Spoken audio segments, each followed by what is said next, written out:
Ce jour est dédié pour l'élévation de l'âme de Binyamin Ben Ze'ev Zichrono Livracha. Le Midrash raconte que les astrologues ont dit à Rabbi Akiva que sa fille mourrait le jour de son mariage. Il est extrêmement angoissé par cela.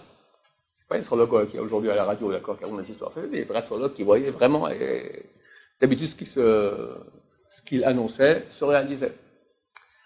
Et Baruch Hashem, tout s'est passé comme il se fallait. Elle n'est pas morte, elle a vécu et survécu, et très bien. Mais en fait, on a vu qu'il y a eu un miracle. Le soir, avant d'aller dormir, en revenant du mariage, elle avait toutes sortes de bijoux comme ça dans les cheveux. Alors elle sort comme ça une sorte de grande aiguille comme ça, et elle le met dans le mur. Elle avait une petite fente, une petite interstice comme ça, tac, elle le met dans le mur. Le lendemain matin, elle se lève, elle reprend l'aiguille comme ça, et qu'est-ce qu'elle sort avec? Un serpent. Et ça veut dire que l'aiguille, elle a percé l'œil du serpent. L'œil et la tête du serpent, il est mort comme ça. Un miracle, d'accord? C'est-à-dire qu'il y avait un serpent dans sa chambre, la nuit il serait venu, elle aurait mordu, elle serait morte. Elle a mis l'aiguille comme ça, sans faire exprès, et tac, le serpent est mort. Elle a raconté ça à son père, lui dit, mais quel mitzvah tu as fait pour mériter un miracle pareil? Il lui a dit, durant le mariage, il y a un pauvre qui est venu, et il avait faim.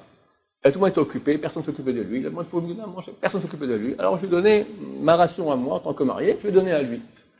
Il est sorti avec elle, il a dit, Tzedaka tatsil mimma, avec la tzedaka sauve de la mort, comme c'est écrit. Mais ça, c'est vraiment un cas tout à fait, une histoire moderne du même type, extraordinaire, qui était racontée dans la maison du Rav Chaim Shmulevitch, qui était donc le Rosh Yeshiva de Mir. Là-bas, quelqu'un a raconté ce qui s'est passé avec un des élèves de Mir, un Avrech, qui avait 14 enfants Blainara. Étude la Torah, donc il n'y a pas beaucoup d'argent. Et à l'époque, c'est pas comme aujourd'hui.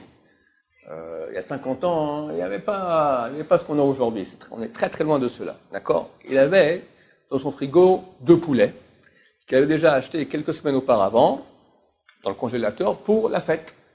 Mais ça de manger de la viande c'est trop cher, on va acheter du poulet. Et quelques jours avant la fête, on tape à la porte, vient une vieille dame qui dit, j'ai faim, j'ai envie de poulet. Est-ce que tu as un poulet à me donner en tzedaka? Il fait le calcul pour sa famille, les 14 enfants, pour la fête, tout ça. Non, désolé, j'ai pas de poulet pour vous. Elle insiste.